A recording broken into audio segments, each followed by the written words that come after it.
El Salvador's president just offered to trade the Venezuelan migrants who were deported from the U.S. and who are in his prisons in exchange for the release of political prisoners in Venezuela. Whoa, I did not see that coming.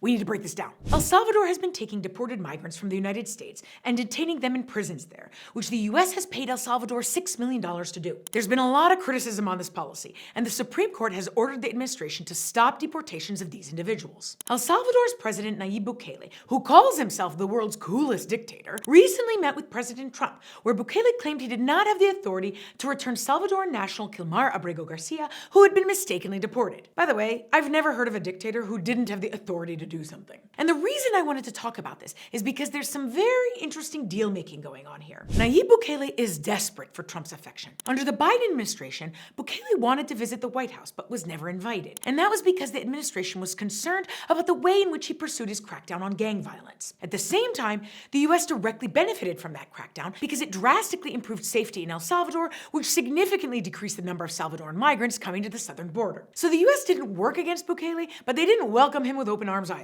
But now things have shifted under Trump, and Bukele wants to please him, which brings me to this latest story. Venezuela's dictator Nicolas Maduro called for the 252 Venezuelan migrants who've been deported to El Salvador's prisons to be set free. Bukele said, "I'm not setting them free, but I'll send them back to Venezuela if Venezuela releases the same number of political prisoners. People like relatives of Venezuela's opposition, journalists, lawyers, activists, and other detained citizens, including Americans," which is a move that supports US policy to undermine Venezuela's dictator. Now, I don't have proof of where this idea came from, but I doubt Bukele came up with it on his own. Maduro has rejected the swap, but the negotiating is still young. And the reason I wanted to share this story is because geopolitics are always more complicated than they seem. And this kind of deal-making will likely shape every international negotiation this administration pursues, which fundamentally changes how FOPO is crafted altogether. Now, I'll be honest with you. I love the idea of all these Venezuelan political prisoners being released. But there's some criticism about it because it basically means the Venezuelan migrants they would be traded for would be used as pawns in a larger political deal. I want to know what you think, so let me know in the comments below.